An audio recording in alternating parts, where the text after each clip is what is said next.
അനീസിനെ കൊന്ന കേസിൽ ഞാനും കണകണയും കുഞ്ഞുട്ടിയും പരിപ്പും 45 ദിവസം റിമാൻഡിൽ പോയി.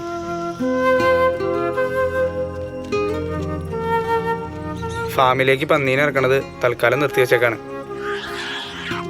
മരംകൊത്തി സാക്ഷി പറയുന്നുള്ളതുകൊണ്ട് കേസിൽ നിന്ന് രക്ഷപ്പെടൽ അത്ര എളുപ്പമായിരിക്കില്ല എന്നാണ് വക്കീൽ പറയണത്.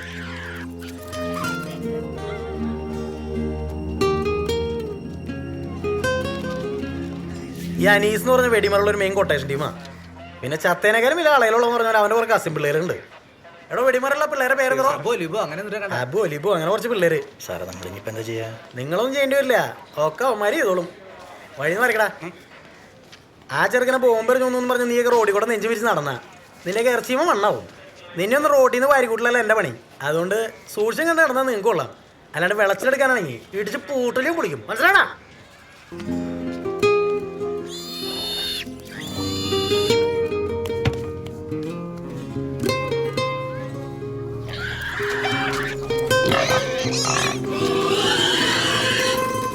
ये तो यूरुम है, इससे ऑयल कपड़े में रखना पड़ेगा. എന്താ ഇരുമ്പിന്റെ തോക്കാന്ന് എണ്ണ തുണിയിൽ പൊതിഞ്ഞു വെക്കണം. ये तो पिक्चर का है, इससे कुछ मुश्किल नहीं है, कुछ प्रॉब्लम नहीं है.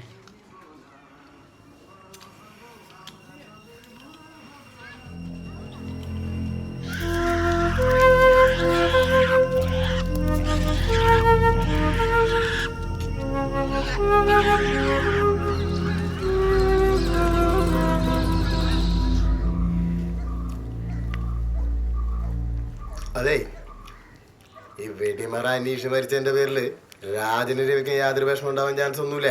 പിന്നെ ആകെയുള്ള പ്രശ്നമെന്ന് പറഞ്ഞാൽ ആ അളിയൻ ചക്കൻ സാക്ഷി പറയും. അവൻ ഉണ്ടായിരിക്കണമെങ്കിലും രവി എന്നെ വിചാരിക്കണം.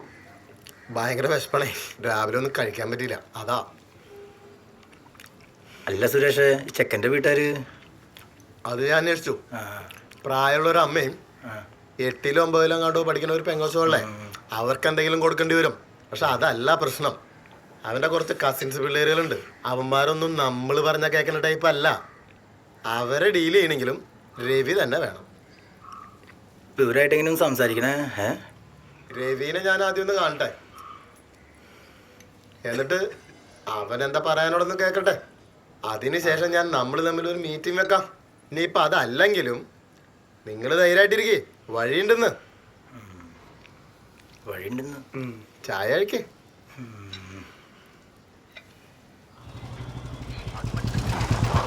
എന്താ ലിച്ചി വിളിച്ചത്? നീ ആ സഖി വിളിച്ചിട്ട് ഫോൺ എടുക്കാത്ത എന്താ?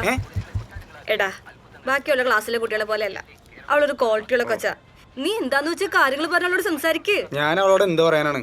നീ ഒന്ന് ചെന്നേ, ഞാൻ ക്ലാസ്സിന് വിളിച്ചിറക്കി കൊണ്ടുവന്നവളെ. നീ ചെല്ല്.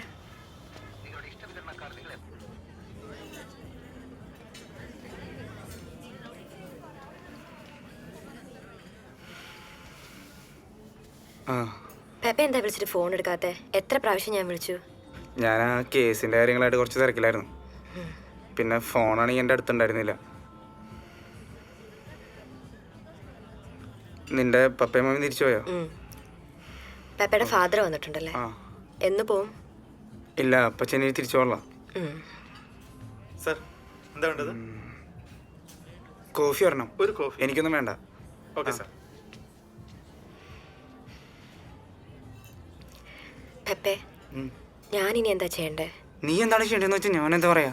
പപ്പയും മമ്മിയും കോഴ്സ് നിർത്തി തിരിച്ച് പോരാൻ പറയാണ്. എന്തിനാണ് നീ കോഴ്സ് നിർത്തിട്ട് പോണത്?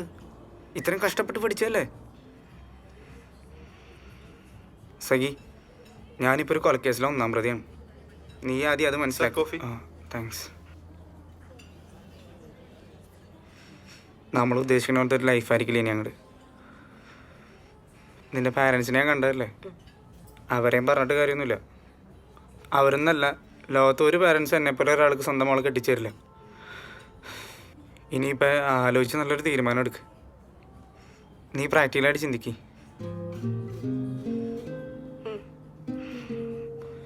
സഖി,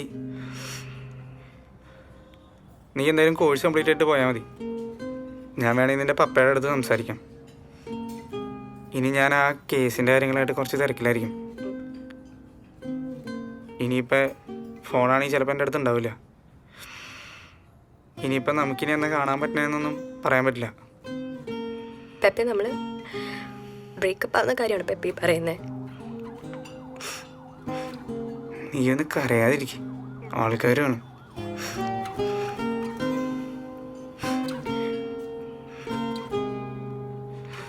നീ കാപ്പി കുടിക്കും, ഞാൻ ഇറങ്ങാണ്.